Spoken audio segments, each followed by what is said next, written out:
오늘 우리에게 주신 하나님 말씀은 요한복음 4장 43절로 54절 말씀. 요한복음 4장 43절로 54절 말씀 다 찾으셨으리라고 믿고 한 목소리로 읽겠습니다. 43절부터 같이 읽습니다. 이틀이 지남에 예수께서 거기를 떠나 갈릴리로 가시며 친히 증언하시기를 선지자가 고향에서는 높임을 받지 못한다 하시고 갈릴리에 이르심에 갈릴리인들이 그를 영접하니 이는 자기들도 명절에 갔다가 예수께서 명절 중 예루살렘에서 하신 모든 일을 보았음이더라. 예수께서 다시 갈릴리 가나에 이르시니 전에 물로 포도주를 만드신 곳이라 왕의 신하가 있어 그의 아들이 가버나움에서 병들었더니 그가 예수께서 유대로부터 갈릴리로 오셨다라는 것을 듣고 가서 청하되 내려오셔서 내 아들의 병을 고쳐주소서 하니 그가 거의 죽게 되었습니다. 예수께서 이르시되 너희는 표적과 기사를 보지 못하면 도무지 믿지 아니하리라. 신하가 이르되 주여 내 아이가 죽기 전에 내려오소서. 예수께서 이르시되 가라 내 아들이 살아있다 하시니 그 사람이 예수께서 하신 말씀을 믿고 가더니 내려가는 길에서 그 종들이 오다가 만나서 아이가 살아있다 하거늘 그 낳기 시작한 때를 물은즉 어제 7시에 열기가 떨어졌나이다 하는지라. 그의 아버지가 예수께서 내 아들이 살아있다 말씀하신 그때인 줄 알고 자기와 그 온 집안이 다 믿으니라. 이것은 예수께서 유대에서 갈릴리로 오신 후에 행하신 두 번째 표적이니라. 아멘. 좋으신 하나님 이 시간의 말씀 속에서 하나님이 주시는 귀한 은혜의 시간, 주의 음성으로 들려지는 복된 시간 되게 도와주옵소서. 예수님의 이름으로 기도합니다. 아멘. 지난주 우리는 예수님의 실망하시는 모습을 살펴봤습니다. 고향에서는 너무 잘 알아서 배척을 당했고요. 갈릴리에 오시니까 혼인잔치에 사람들이 이 물로 된 포도주를 맛보고 나서 예수님이 오신다는 소문을 듣고 대대적인 환영을 했습니다. 하지만 예수님은 그들이 예수님을 하나님의 아들로 믿는 게 아니라 믿음으로 그들을 예수님을 영접한 것이 아니라 예수님을 기적으로만 바라고 있다라는 것을 알고 계셨습니다.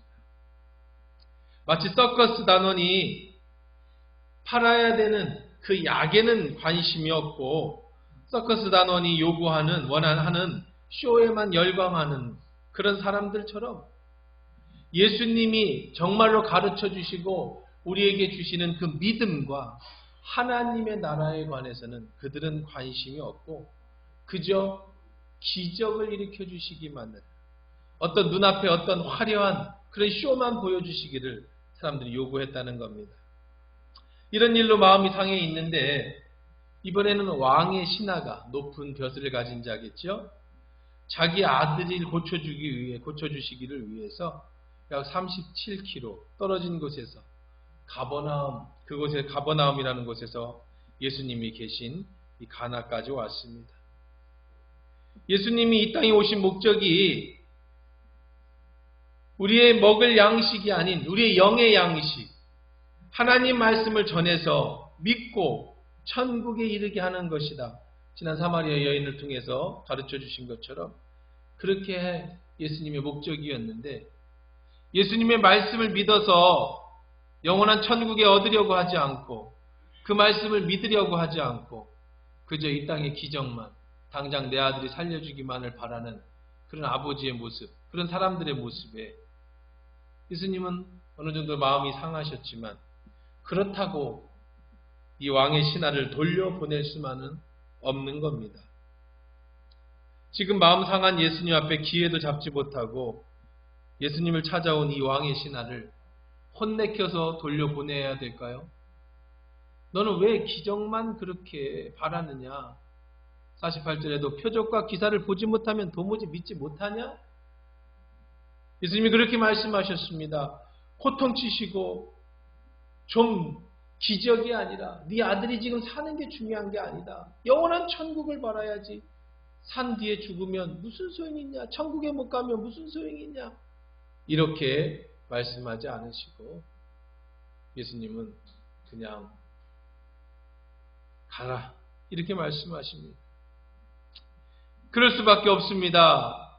예수님 입장에서는 천국 복음이 중요하지만 왕의 신하의 입장에서는 아들이 고침받는 것, 그것이 중요하기 때문에, 그래서 그 먼 길로 돌아왔기 때문에 그냥 돌려보낼 수는 없는 일이죠.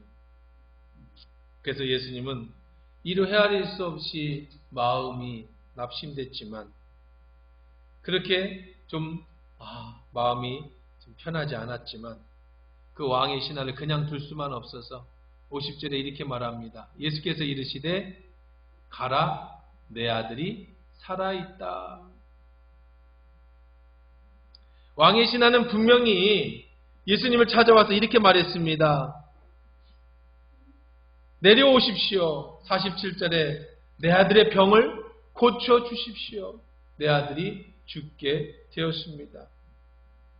왕의 신하는 예수님이 어떤 액션을 취해 주기를 바랬어요. 백리끼리면 어떻습니까? 천리끼리면 어떻습니까? 내 아들이 살아만 날 수 있다면 예수님의 바지가랑이라도 잡고 제발 내 아들을 살려주십시오 부탁하는,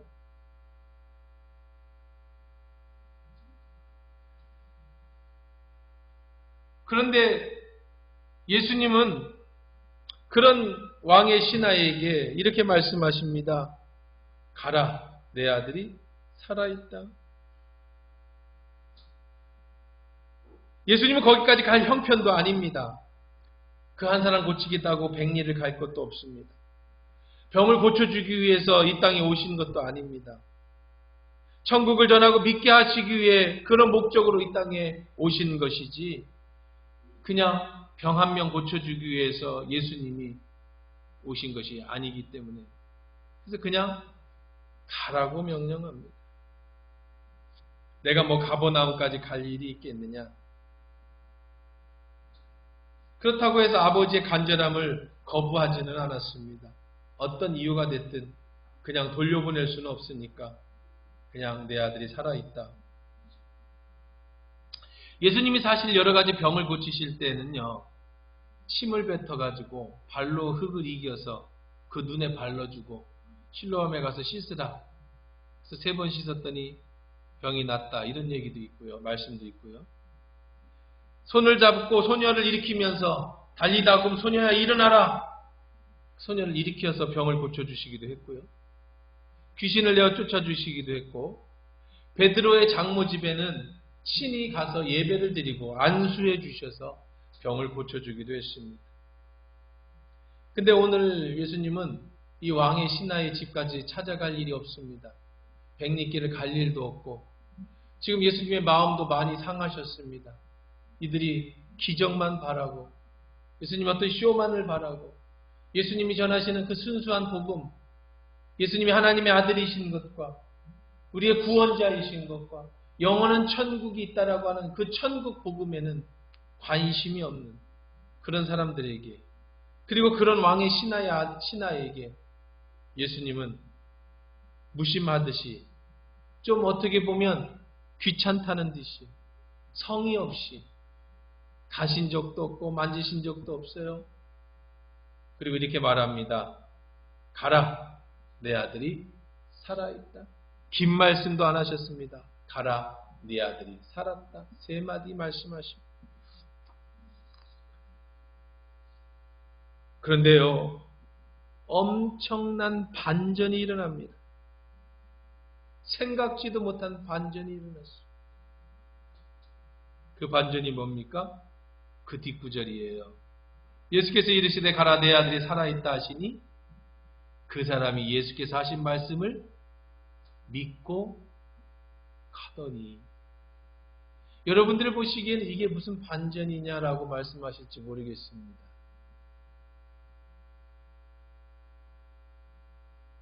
근데 여러분이 그 시절에 만약에 그 아버지라고 한다면 여러분 어떻겠습니까?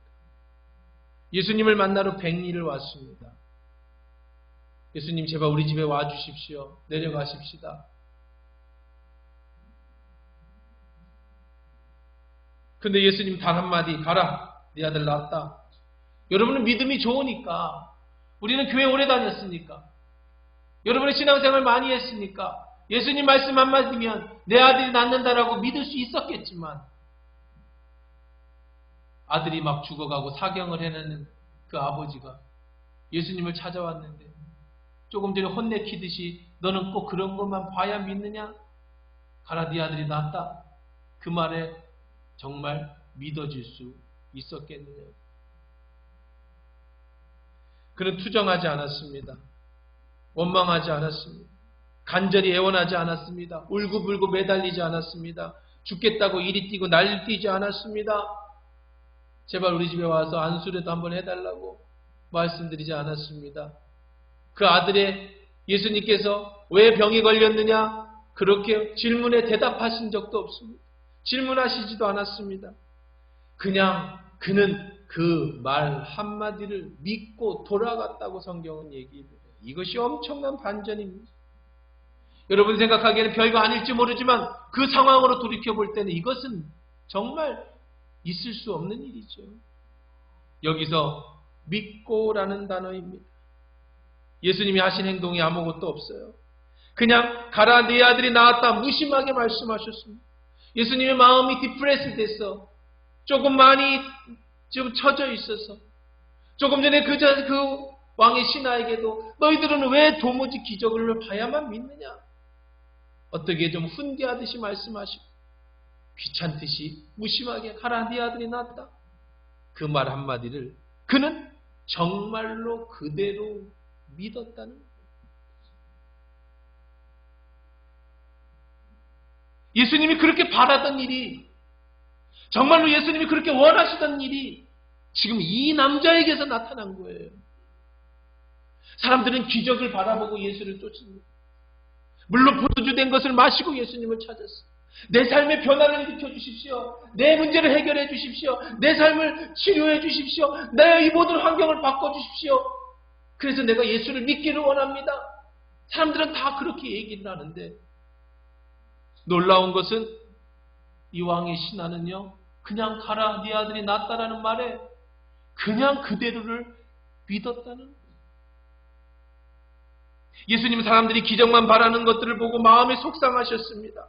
그런데 의외로 생각지도 않았는데, 이 사람도 그러겠니 하고 예수님은 말씀하셨는데, 이 사람 마음에는 믿음이 있었어요. 무슨 믿음이요? 예수 그리스도가 말씀하시면 시간을 초월하고 백리의 공간을 초월하고, 이 순간 여기서 말씀할 때 백리 떨어져 있는 내 집에 내 아들이 나을 수 있다라고 하는, 누가 가르쳐 준 적도 없는데, 예수님의 설교를 들은 것도 없는데, 그냥 그렇게 순수하게 믿어지는 그런 놀라운 역사를 그 사람 속에서 보게 되셨다는 거예요.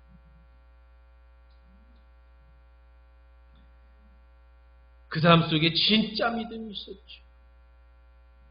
예수님이 그렇게 말씀하셨던, 그렇게 가르쳐주고 싶었던, 그렇게 찾고 싶었던 그 순수한 믿음. 오늘도 말씀을 전하기 위해 준비하고 일부 예배 마치고 조금 전에 저쪽에서 하나님 앞에 찬양하는데, 오늘 말씀을 떠오르면서 주님께서 이 순간에 제게 말씀해 주시는 오늘의 본문의 말씀 속에서 찬양하면서 저도 주님 저에게도 이런 믿음을 주십시오, 이렇게 찬양하며 기도하는데, 하나님께서 바로 몇 분 전에 말씀해 주시고, 너는 저 왕의 신하의 아들 속에 무엇이 있는 줄 아느냐? 목사님, 하나님 무엇이 있습니까? 그 순수한 마음이 있다.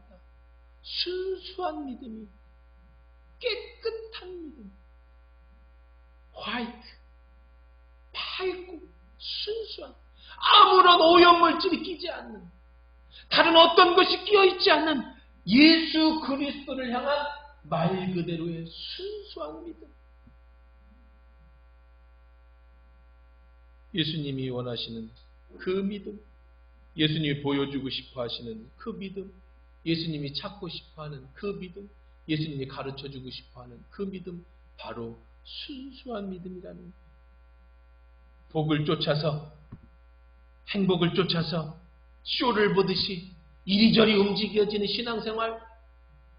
어느 교회 목사님 말씀이 좋고 어느 교회 교회가 좋고 우리 교회는 이런 것이 아니야. 아무것도 아니야. 그냥 말 그대로 퓨어 순수한 신앙. 이것 때문에 예수님을 못 믿겠고, 이것 때문에 교회 나오기 싫고, 이것 때문에 내가 신앙생활 하기 싫고, 이것 보기 싫고, 저것 보기 싫고, 그런 믿음이 아니에요. 어떤 삶의 기적이 일어나고, 내 삶의 역사가 일어나고, 물이 변화의 포도주가 되고, 오병이의 기적이 일어나, 그래야 예수를 믿고, 그런 믿음이 아니에요. 믿음은 그냥 말 그대로의 믿음이에요. 그냥 믿는 거예요. 퓨어한 믿음. 가라 네 아들이 낳았다. 아멘. 바로 믿어지는, 그것이 그대로 받아지는, 그것이 그대로 믿어지는.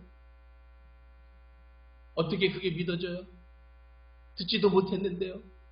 이분이 하나님의 아들이라고, 이분이 구세주라고, 이분이 메시아라고. 그저 그냥 믿어져. 어느 부부가 서로 다른 종교를 가지고 있었습니다. 남편은 회교도였고 부인은 천주교 신자였습니다. 어느 날 부인이 자기가 다니는 성당에 나가서 신부님과 의논했어요. 신부님, 무서워 죽겠습니다. 내가 계속 성당에 나가면 남편이 저를 죽이겠다고 합니다. 어떻게 하면 좋겠습니까? 오, 가엾게도 그런 일이 있구나. 내가 계속 기도하겠습니다. 믿음을 가지십시오. 하느님이 당신을 지켜주실 겁니다. 아, 신부님 감사합니다. 저를 위해서 기도해 주십시오. 그러다가 이 부인의 말을 이었습니다. 근데 신부님, 다른 문제가 있습니다. 무언가요? 저기 신부님, 어제 남편이 저에게 다른 말을 했습니다. 제가 만약 계속 성당에 나간다면 이번에는 신부님을 죽이겠답니다. 그랬더니 신부님이 이렇게 대답합니다. 그래요? 그렇다면 이제 결심해야 될 때가 됐군요. 제가 잘 아는 이슬람 성당을 추천해 드리겠습니다. 누가 만들어낸 얘기겠죠. 근데 이 이야기 속에 우리가 생각해 볼 많은 의미가 들어있어요. 우리의 믿음이 뭐냐는 거예요. 남에게는 믿음을 잘 적용하는데 막상 자기에게는 믿음을 적용하지 못하는 사람. 어려움이 닥치면 다른 사람에게는 믿음의 행동을 하라고 그렇게 권면하지만 막상 자기에게 그런 문제가 닥쳤을 때 믿지 못하는 것. 믿음이라는 것은요, 내가 어려움에 처했을 때 내 믿음이 분간되어지는 거예요. 우리는 종종 이야기를 합니다. 저 집사님은 믿음이 좋아. 예배를 한 번도 안 빠져. 새벽 기도도 나와. 저 집사님은 믿음이 나빠.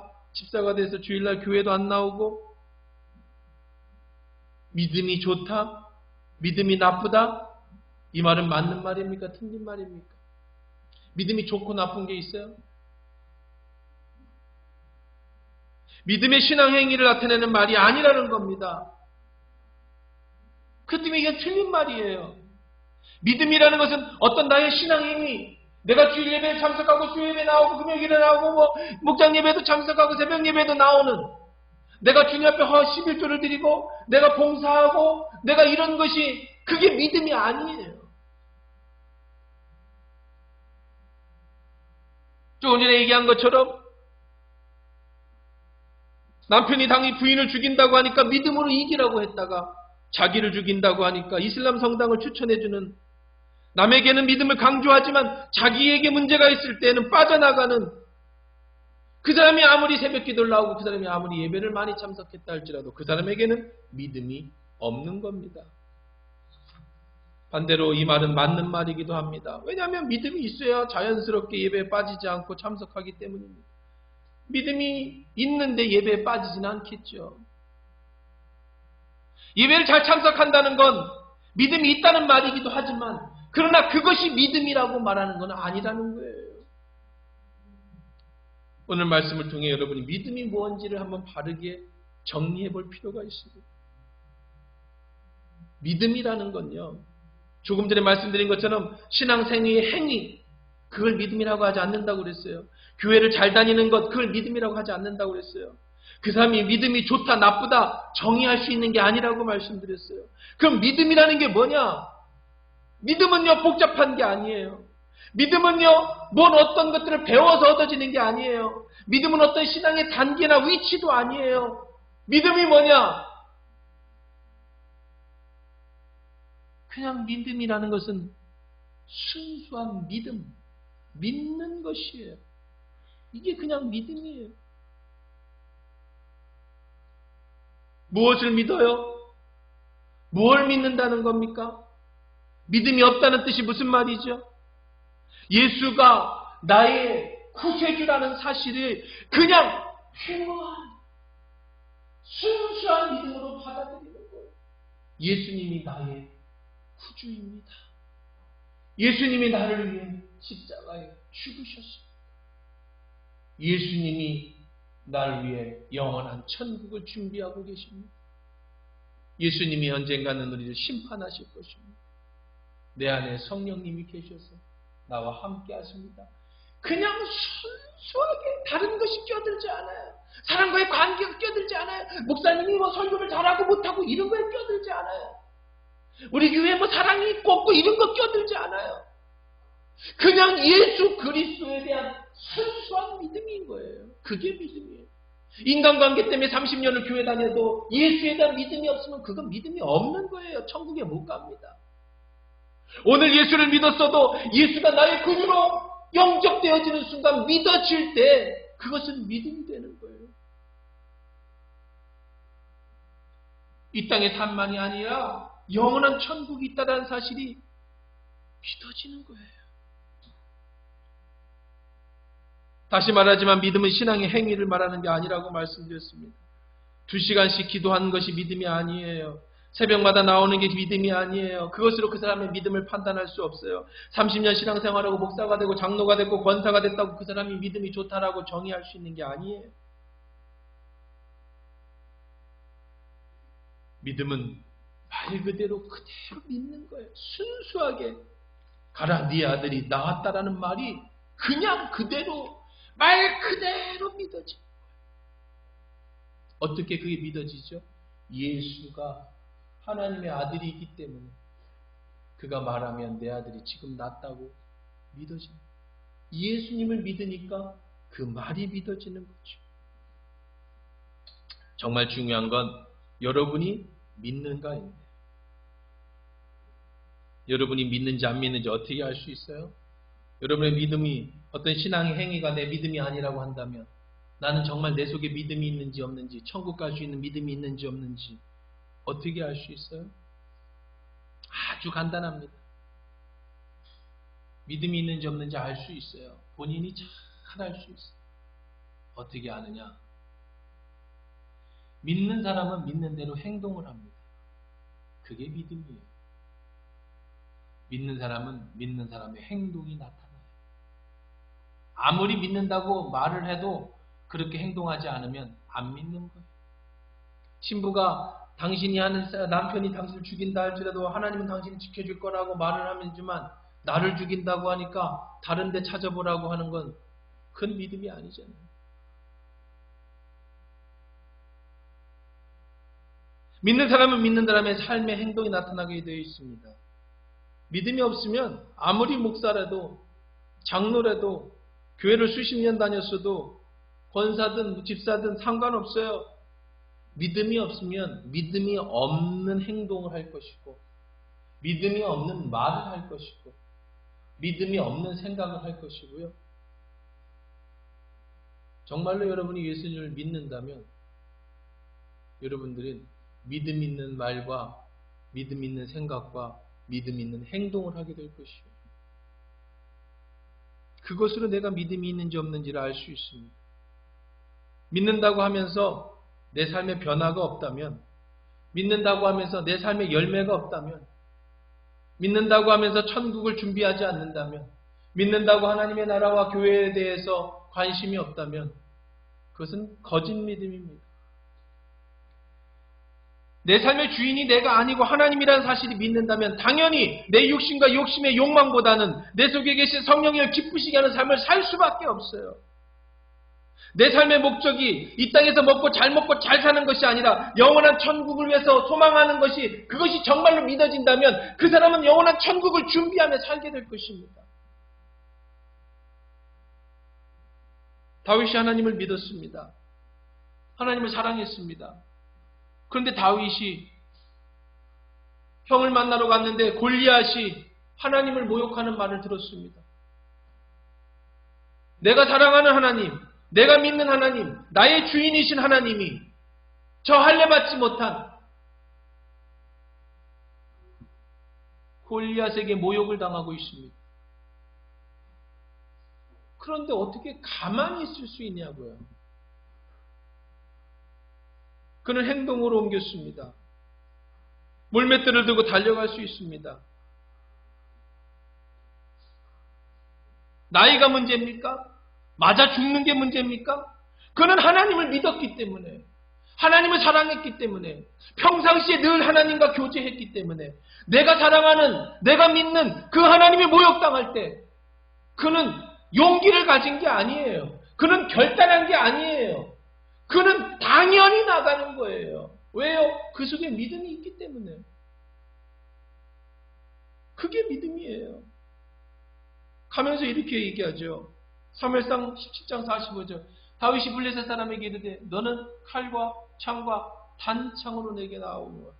나는 만군의 여호와의 이름 곧 내가 모욕하는 여호와의 이름으로 내게 나가노라.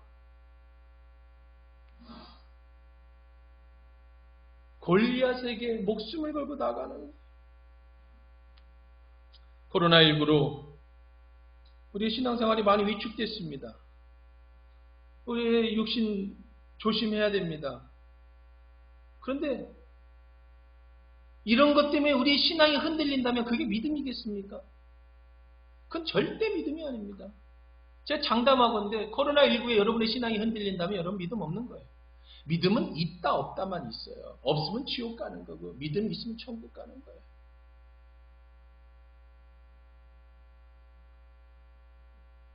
무시하자는 거 아닙니다. 우리는 다 조심해야 돼요. 마스크 다 쓰셔야 됩니다.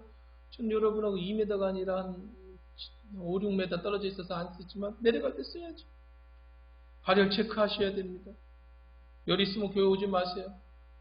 집에서 드리셔야 됩니다. 문제는 교회 오느냐 안 오냐, 집에서 드리냐 안 드리냐가 아니에요. 예배가 내 삶이냐 내 목숨이냐, 하나님을 기쁘시게 하는 이 시간이 내가 죽는다 할지라도 기꺼이 바쳐야 될 나의 시간이냐.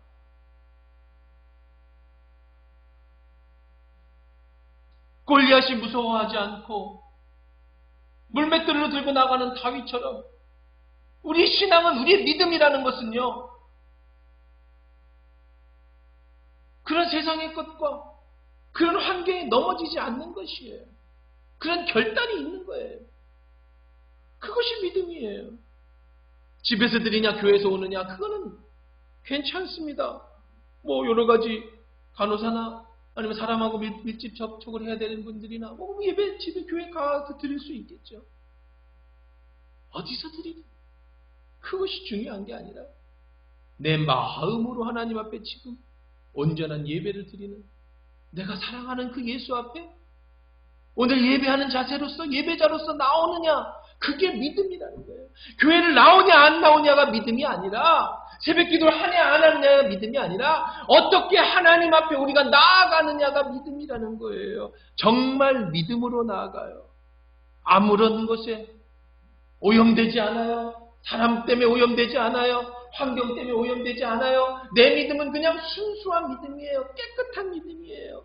예수 그리스도 나의 구세주, 오직 주님만 바라보는 그 믿음, 그리고 그 믿음에는 분명한 열매가 있다는 것이고, 그 믿음에는 분명한 우리의 행동의 결단이 있는 것이고, 그 믿음대로 우리의 삶의 변화가 있다는 것이죠. 내게 믿음이 있다면 천국이 보여집니다.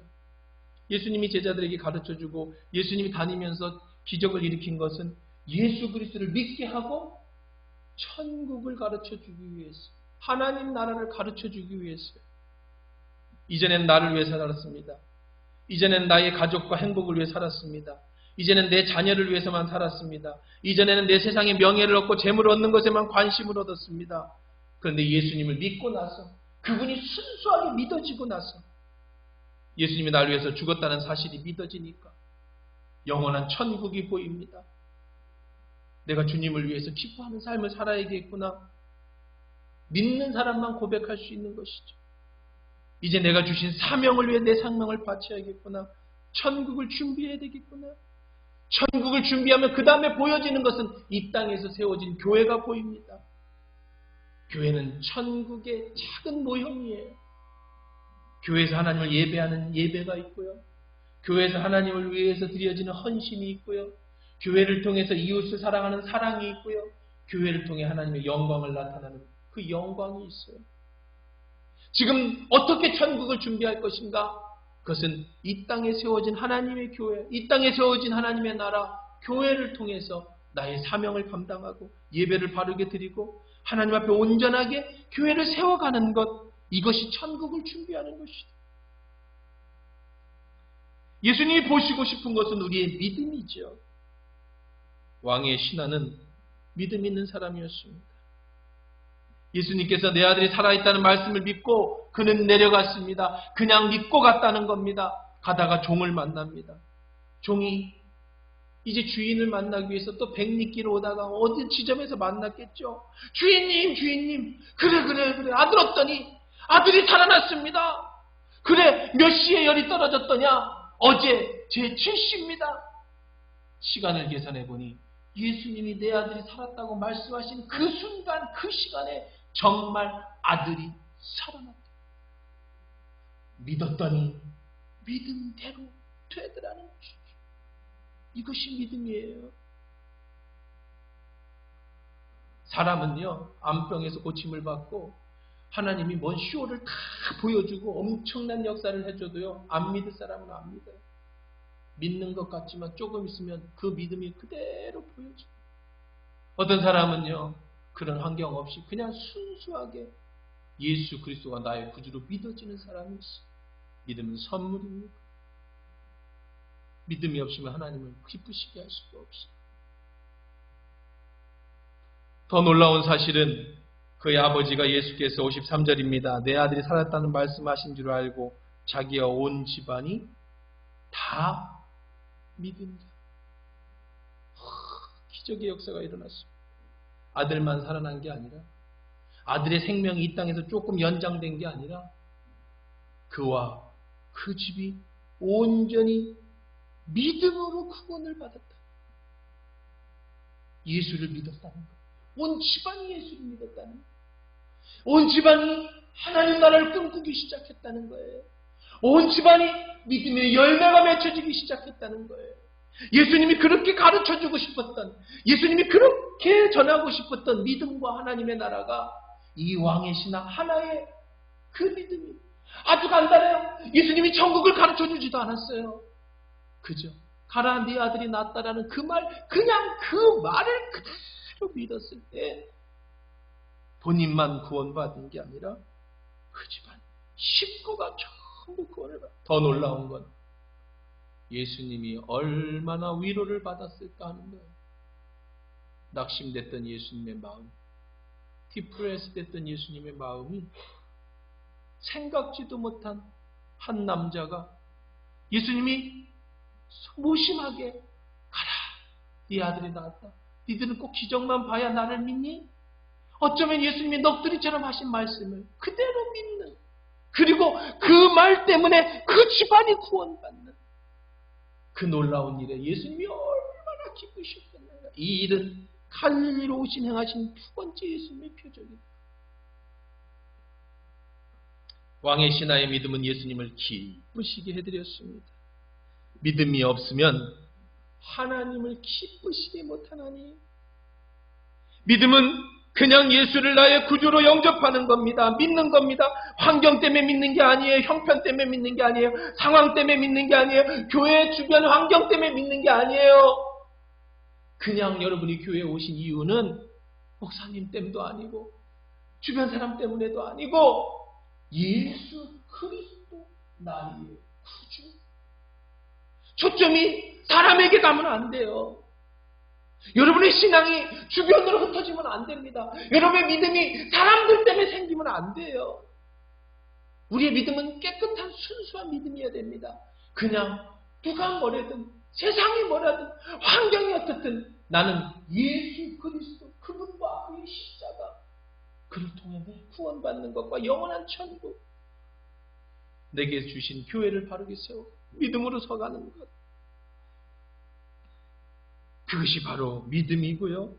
그런 믿음 때문에 여러분은 사는 것이고 그런 믿음으로 사는 여러분 때문에 예수님은 기뻐하시는 거라는 거예요. 상황 때문에 믿는 것 큰 믿음이 아니지. 오늘 말씀 정리합니다.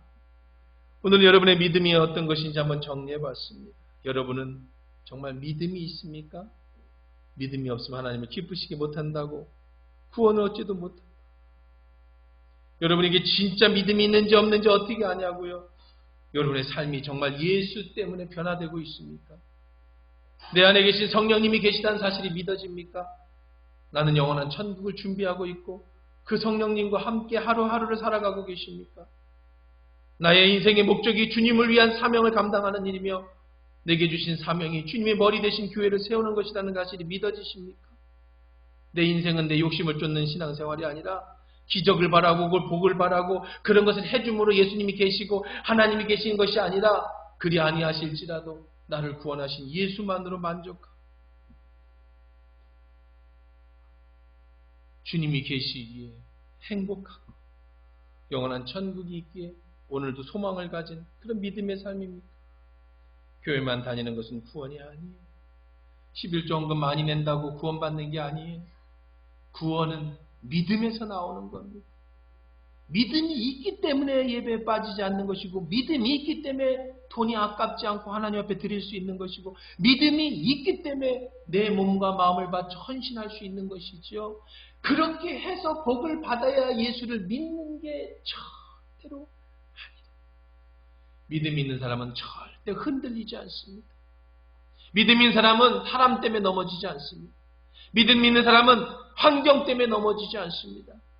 믿음의 사람은 어떤 기적이나 축복을 쫓아 움직이지 않습니다. 믿음의 사람은 그 모든 것과 상관없이 그저 예수님이 좋아서 그저 예수님이 나를 위해서 십자가에 죽어주셨다는 그 사실이 믿어져서 그 믿음으로 살아가는 사람입니다. 오늘 본문에서 예수님은 탄식하셨죠. 너희는 표적과 기사를 보지 못하면 도무지 믿지 아니하니. 표적과 기사를 찾는 믿음이 아니라 주님을 순수하게 믿는 믿음으로 주님 오시는 날까지 살아가는 저와 여러분 되기를 주의 이름으로 축원합니다.